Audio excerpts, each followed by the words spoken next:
तो इंतज़ार की घड़ी हुई ख़त्म क्योंकि आपका मन पसंदीदा शो जो कि उभरते कलाकार एक बार फिर हाजिर है आप सभी को एंटरटेन करने के लिए।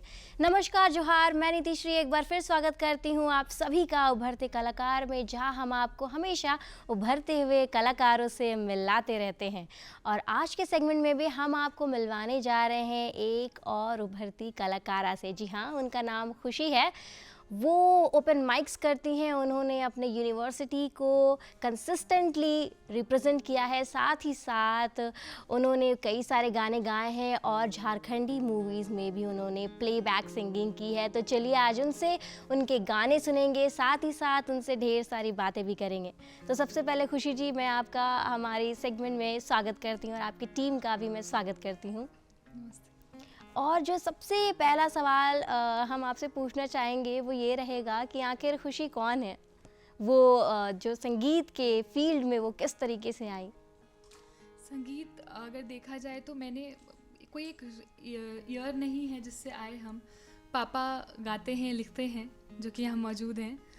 तो पापा शुरू से लिखते थे और बचपन से जैसे नॉस्टैल्जिया होता है ना, लोगों को पुराने गाने सुन के नॉस्टैल्जिया होता है, हमें नुसरत फ़तेह अली खान जी की गज़लें और गुलाम अली जी की गज़लें सुन के नॉस्टैल्जिया होता है। घर में शुरू से संगीत वाला माहौल रहा था और बचपन से हम लोगों ने गज़लें सुनी तो पसंद भी वही आया। हालांकि बहुत अलग से सीखा नहीं या इस पे मेहनत नहीं की अलग से मैंने, लेकिन ये क्योंकि अंदर था, इनहेरिटेड था पापा से ही।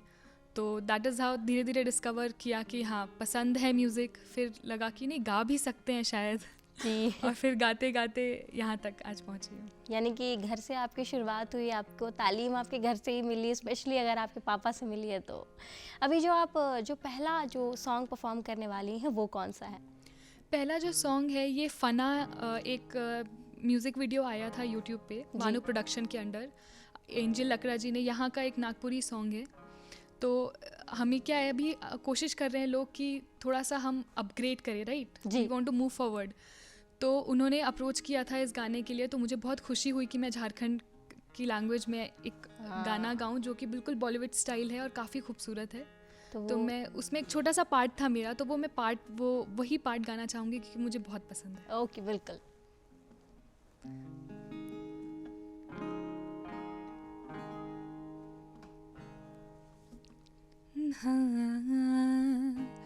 देना रा ना ना ना दे रे रे रा ना,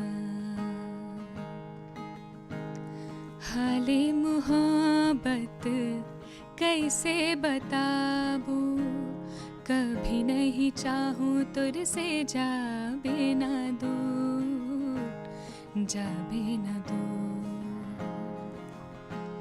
मोहब्बत तुम्हें भी तुझसे करुणा बेपना, हालात से आहूँ लेकिन मोए मजबूर, मोए मजबूर। चाह के भी तो के मोए न भूल पाबू, जे दिन भुलाबू होई जाबू ख़त्म, जाबू ख़त्म। देना दाना राना दरा राना, तो हमेशा रहबे मोर दिल में, सच्चा मोहब्बत कर खा तो कसम, खा तो कसम। किस्मत में शायद दूरी लिखल है, कर दे बेमाफ मोके ओ साजना, साजना। जाथो मैं दूर तो से रख बे ख्याल खुद कर, हो सके तो कर दे बेमाफ। जाथो मैं दूर तो से रख बे ख्याल खुद कर, हो सके तो कर दे बेमाफ। Thank you. वाओ, कितना स्वीट सॉन्ग था और बहुत ही सादगी के साथ आपने इसे गाया, बहुत खूबसूरत लगा मुझे। you आगे so बढ़ते much. हुए खुशी जी, आपने कहा कि आपके घर से शुरुआत हुई आपके सिंगिंग, मतलब आपका इंटरेस्ट जो है वो इनकलकेट आपने अपने घर में किया, परिवार में किया। उसके बाद आपने जो एक होता है प्रोफेशनली जो तालीम है वो कहाँ से ली, किन से ली? मैंने बहुत क्लासेस ट्राई किए, क्योंकि बहुत नॉलेज नहीं था हमें रांची में कहाँ पे अच्छी टीचर्स हैं, क्या हैं, तो सेटिस्फैक्ट्री बहुत जगह नहीं लगा। लेटर ऑन गुरुदयाल सिंह थापा जी से मैंने जो सीखा तो ही हेल्प मी रिकग्नाइज कि मेरी असली आवाज़ कैसी है, मेरा स्केल क्या है। जी। तो सही मायने में उन्होंने ही मुझे सिखाया है।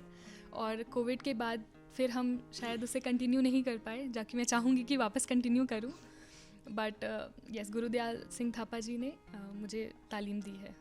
Wow great. जो तो आपने मतलब एक सिंगर जो आपने कहा आपने उनसे बहुत कुछ सीखा और फिर आगे आपने, कभी कभी होता है लोग कि किसी किन्हीं इंसान को देख करके इंस्पिरेशन लेते हैं, उनसे सीखते हैं, तो आपके इंस्पिरेशन कौन रहे हैं इस जर्नी में, सिंगिंग की जर्नी में? ऐसे सिंगर्स काफ़ी हैं जिनसे इंस्पायर होती आई हूँ, लेकिन सबसे ज़्यादा आशा भोसले जी। उनकी वर्सेटैलिटी, वो हर तरीके के गाने गाती हैं, उनके आवाज़ में जो एक्सप्रेशन है जो कि मुझे काफ़ी लगता है मेरी वीकनेस है शायद, तो इसीलिए मैं उनको और सुनना चाहती हूँ और सुनती हूँ, क्योंकि आशा भोसले जी रियली बहुत ज़्यादा एडमायर करती हूँ मैं। और वो बहुत, जैसे आपने कहा, वर्सेटाइल सिंगर है। होपफुली आपकी आवाज़ तो बहुत अच्छी है, जो भी एक्सप्रेशन की आपने बात कही, समय के साथ हम आशा करते हैं कि आप में भी वो आशा भोसले की जो झलक है, उनकी जो झलक है वो आप में दिखेगी।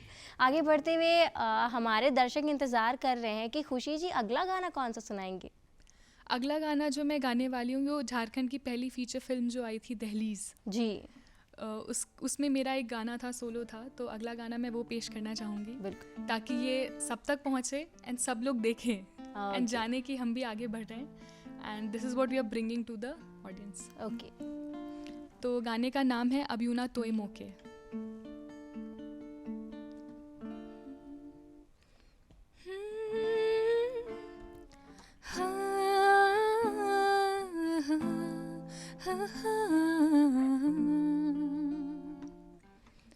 अब यूं ना तोए मौके छोड़ के जाबे, अब यूं ना तोए मोर से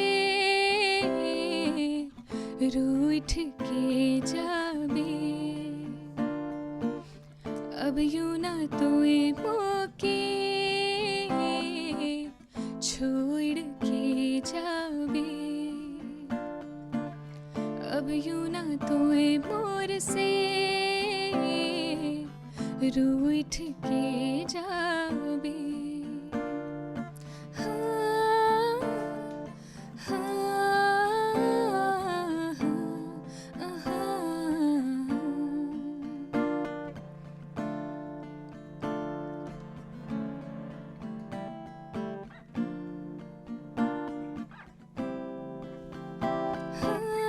रब कर दुआ से जे जुड़ गेले तोए पहले नहीं मिल रहे जैसे, वक्त हो लग नहीं जे चल गेले तोए काहे चल गेले ऐसे, बाहों में तोर सुकून जे मिल है, तोए तो अब ये जुनून मोर है, अब यूं ना तोए मौके छोड़ के जाबे, अब यूं ना तोए मोर से रूठ के जाबे।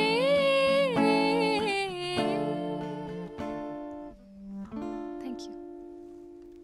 ये भी इतना खूबसूरत सॉन्ग है, इसे लिखा गया है इतनी खूबसूरती से, इसके जो शब्द हैं वो एकदम दिल को छू रहे हैं।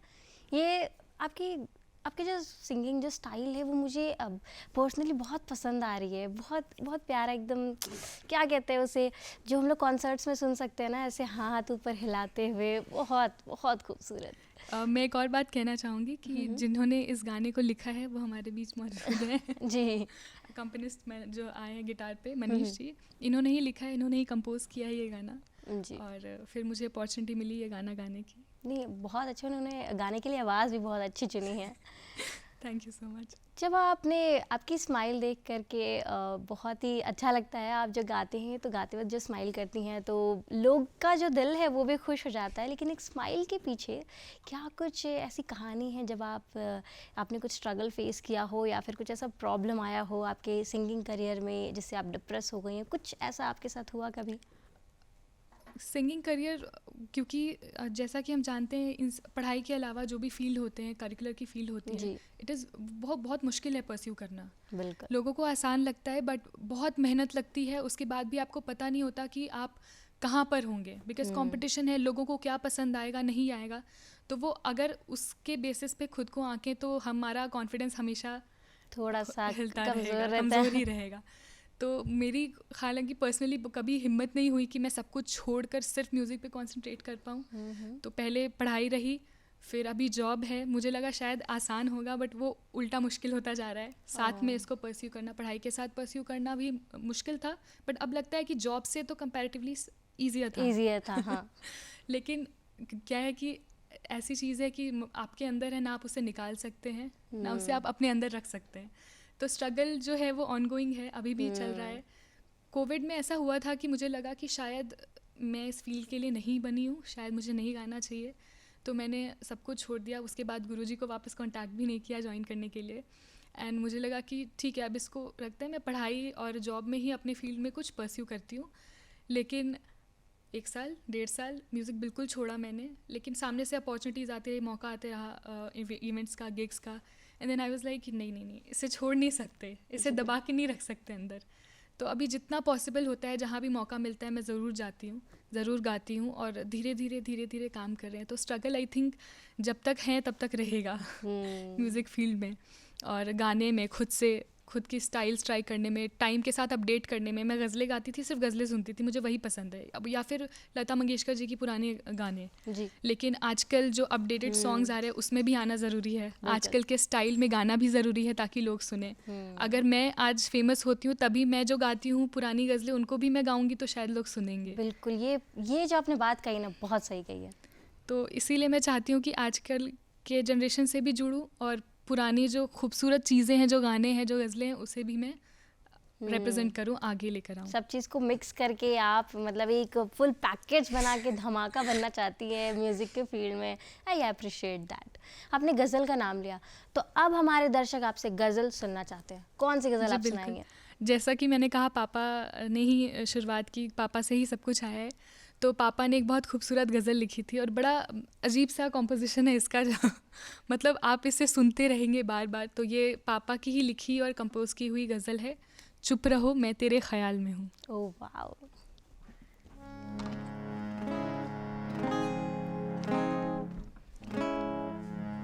चुप रहो मैं तेरे ख्याल में हूँ, चुप रहो मैं तेरे ख्याल में हूँ, हिज्र में हूँ मगर विसाल में हूँ, चुप रहो मैं तेरे ख्याल में हूँ, चुप रहो मैं तेरे ख्याल में हूँ, हिज्र में हूँ मगर विसाल में हूँ, चुप रहो।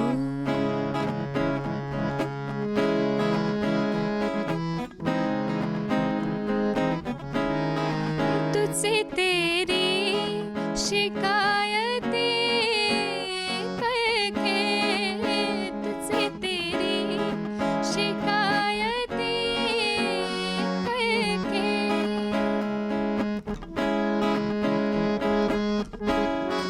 तुझसे तेरी शिकायतें करके, सच कहूँ आज तक मलाल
चुप रहो मैं तेरे ख्याल में हूँ, चुप रहो मैं तेरे ख्याल में हूँ, हिज्र में हूँ मगर विसाल में हूँ, चुप रहो।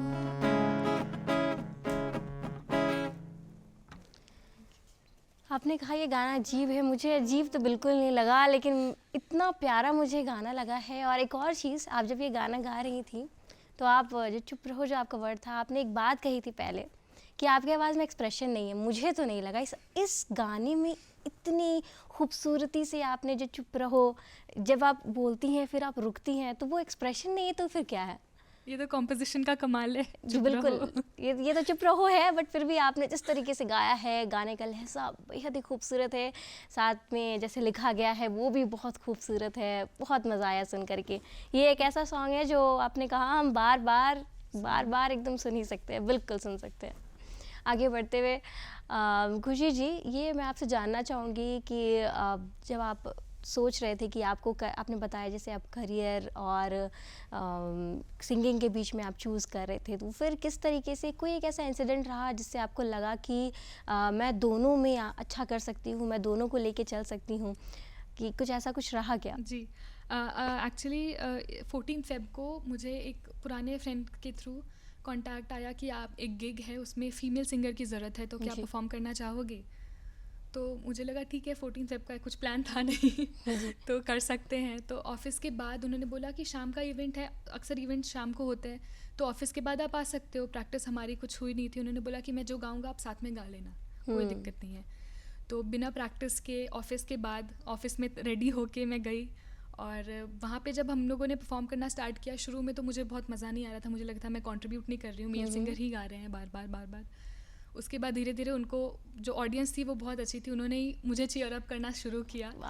And at the end of the night 12-1 बजते मुझे खुद नहीं पता था कि मैं ये सॉन्ग्स भी गा सकती हूँ, मैं जैज़ गा सकती हूँ। इतना मज़ा आया, इतना अच्छा लगा, उस दिन लगा कि यस आई फील अलाइव। तो उस दिन मुझे लगा कि शायद बाकी सिंगर्स की तरह रेगुलरली इवेंट्स नहीं कर सकती, सॉन्ग्स रिलीज़ नहीं कर सकती, लेकिन कम से कम अपनी हिसाब से जो कोशिश होती है, या फिर ऑफिस करते हुए, करियर पे फोकस करते हुए जो मैं कंट्रीब्यूट कर सकती हूँ, वीक में 1 बार 2 बार जो गाया जा सकता है, मैं उसे छोड़ना नहीं चाहूँगी। वाओ। तो ये इंस्पिरेशन था, एंड उसके बाद फिर वापस से मैंने सॉन्ग्स रिकॉर्ड करना और अपलोड करना स्टार्ट किया सोशल मीडिया पे, और धीरे धीरे कोशिश है कि वो थोड़ा और फ्रीक्वेंट होता जाए, रेगुलर होती जाऊँ। कोशिश जारी है, जैसा कि मैंने कहा, स्ट्रगल इज़ ऑलवेज ऑन। फिर भी आपका कोई एक लक्ष्य होता है ना, कि अगर सिंगिंग के फील्ड में देखा जाए तो आपका क्या लक्ष्य है? लक्ष्य मेरा आजकल इंडियन आर्टिस्ट, इंडिविजुअल आर्टिस्ट काफ़ी अच्छा कर रहे हैं, तो मुझे शुरू से पहला तो एक सपना है, ड्रीम है, that I want to perform with A R Rahman ji. Wow. उनके किसी गाने पे मुझे गाने का मौका मिले, बट उसके लिए बहुत मेहनत है अभी, बहुत यूनिक आवाज़ों को लेते हैं, बहुत यूनिक कॉम्पोजिशंस होते हैं उनके। अपार्ट फ्रॉम दैट मेरा ये टारगेट है या गोल है कि पुराने, जो मैंने कहा पुराने गाने, फोक सॉन्ग्स, गज़लें जो है डिफरेंट लैंग्वेजेस में, उनको मैं अपबीट सॉन्ग्स की तरह लेकर आऊँ। ओके। इंडियन फ्यूजन जो बोलते हैं, थोड़ा वेस्टर्न टच भी हो, इंडियन गज़लें भी हो, ताकि लोग सुने, आजकल सुने। वो रिकॉर्डिंग पुराने ज़माने की जो होती थी, रॉ होती थी काफ़ी, तो आजकल शायद लोगों को बहुत आदत है ग्रूम्ड, हर चीज़ बहुत परफेक्ट होनी चाहिए, बिल्कुल साउंड क्लीन होना चाहिए ईयरफोन पे। तो वो सारी चीज़ें हैं, तो मैं चाहती हूँ कि करियर में भी इतना अच्छा करूँ, और इसमें भी करूँ कि मुझे करियर सपोर्ट करे म्यूज़िक प्रोड्यूस करने के लिए अपना खुद का। तो आपके करियर का जो आप कह रही हैं कि म्यूज़िक से अलग हट के जो आपका करियर है, वो आप उसको यूज़ करिए एज अ सपोर्ट आपके लिए और आपके म्यूज़िक के लिए, जो आपको पुश करे। जी। तो अगर आप इसमें बहुत अच्छा बेहतरीन प्रदर्शन अगर आपका रहता है म्यूज़िक के करियर में, तो आप इसमें ही अपना फुल टाइम देना चाहेंगी? जी जी बिल्कुल। ये आपका पैशन? जी जी ओके। होप सो आपके जो ड्रीम्स हैं, जो आपका एम है, बहुत यूनिक लगा मुझे। और आजकल जो लोग हैं वो स्पेशली फोकस करते हैं रीमेक करने पे, या फिर कुछ ऐसे गाने को बनाते हैं जिसमें जो शब्द है वो उतने क्या कह सकते हैं, उतने खूबसूरत नहीं होते, किसी भी शब्द को उठा के कैसे भी डाल देना। बट अगर उस बीच में आप जैसे अगर कलाकार हैं जो हमारे बेस को पकड़ करके गज़लें हैं, आप हारमोनियम, गिटार दोनों को यहाँ पे स्टेज पे ही देखने से पता चल रहा है कि आपका एम क्या है। बहुत ही खूबसूरत है ये जो आपकी चीज़ें हैं। कभी इस चीज़ को लेकर के, सिंगिंग को लेकर के कभी आपके लाइफ में किसी ने कभी मॉक किया कि किस तरीके से आप ऐसे सिंगिंग, ऐसा होता है जनरली लोग अगर फीमेल आर्टिस्ट है तो जनरली लोग नीचे दिखाने की कोशिश करते हैं, ऐसा कुछ आपके साथ हुआ है? बहुत बहुत हुआ है, क्योंकि मैंने फुल टाइम कभी दिया नहीं। जैसा कि मैंने कहा, बहुत सारे आर्टिस्ट हैं रांची में जो फुल टाइम इस पे फोकस करते हैं, तो मेरा कॉन्फिडेंस काफ़ी लो रहता है हमेशा। और स्टेज परफॉर्मेंसेस के में भी आजकल बहुत इक्विपमेंट्स है, टेक्निकल सपोर्ट बहुत ज़्यादा है, तो उसका नॉलेज मुझे नहीं है, बहुत ज़्यादा आइडिया नहीं है। और या फिर गिटार हो गए, उसके कॉर्ड्स हो गए नहीं हैं। तो कई बार मुझे बोला गया था, जैसे हम प्रैक्टिस करते थे तो लड़कों का स्केल जो होता है वो थोड़ा ऊपर होता है। पिच लड़कियों का हाई होता है, बट लड़कों का स्केल ऊपर होता है, तो हम अगर उस स्केल पे गाएंगे तो शायद हमारी आवाज़ बहुत इरिटेटिंग श्रिल लगेगी, विच इज़ अ फैक्ट जो सारी फीमेल सिंगर्स को होती है, फेस करना पड़ता है।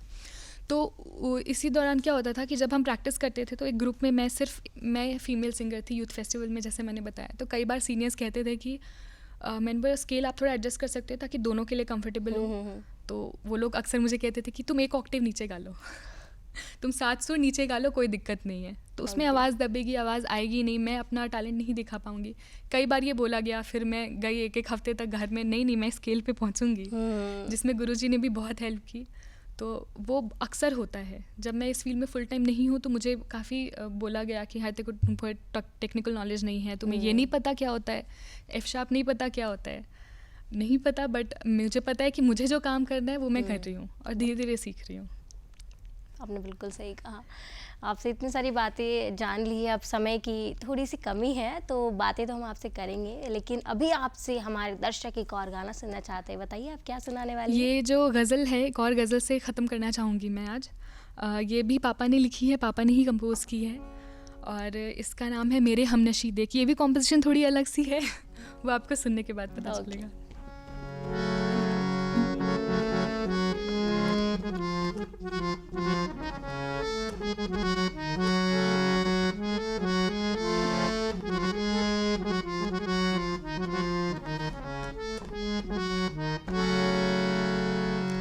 मेरे हमनशी देख, मेरे हमनशी देख, रात आखिरी है। मेरे हमनशी देख, रात आखिरी है। निगाहें मिला ले सवेरे सवेरे, बिछड़ने की अब तो घड़ी आ चुकी है। बिछड़ने की अब तो घड़ी आ चुकी है। निगाहें मिला ले सवेरे सवेरे, मेरे हमनशी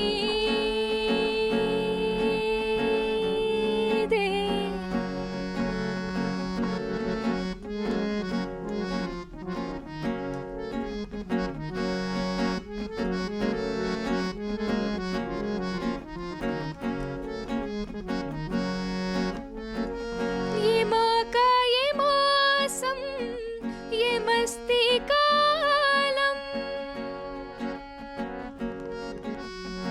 ये मौका ये मौसम, मस्ती का आलम। मिले ना मिले दूसरी बार हमदम, ये मिलना बिछड़ना, ये मिलना बिछड़ना होता रहेगा। ये मिलना बिछड़ना होता रहेगा। जरा मुस्कुरा दे सवेरे सवेरे, मेरे हमनशी दे।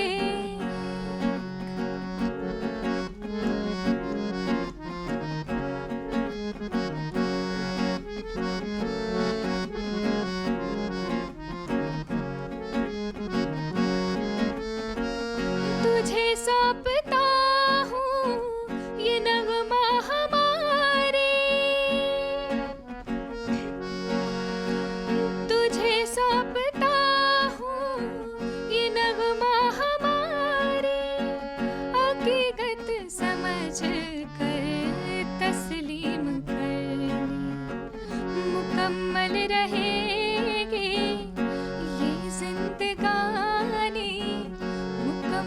रहेगी ये जिंदगानी, ये सच आजमा ले सवेरे सवेरे मेरे हम नशीदे, रात आखिरी है निगाहें मिला ले सवेरे सवेरे मेरे हम नशीदे। वाह, आपने बहुत ही अच्छी परफॉर्मेंस की है, हम सबको बहुत एंटरटेन किया है। हम सब आशा करते हैं कि आपका जो भविष्य हो बेहद ही उज्जवल हो, और आपने जो इस गाने में जो सवेरा जो बोला है वो बोलने का तरीका मुझे बहुत पसंद आया। धन्यवाद आपका, आप हमारे शो पर आए, और दर्शकों आपका भी बहुत बहुत धन्यवाद क्योंकि आप हमारे साथ हमारे शो में बने रहे हैं। अगर आपको उभरते कलाकारों से मिलना पसंद है तो आप हमारे यूट्यूब चैनल डीडी झारखंड को सब्सक्राइब कर सकते हैं, क्योंकि वहाँ पर आप बहुत सारे उभरते कलाकारों से एक साथ मिल सकते हैं। अगली बार हमारा इंतज़ार कीजिएगा क्योंकि हम आपको मिलवाएंगे एक और नए कलाकार से। तब तक के लिए जोहार, नमस्कार, धन्यवाद।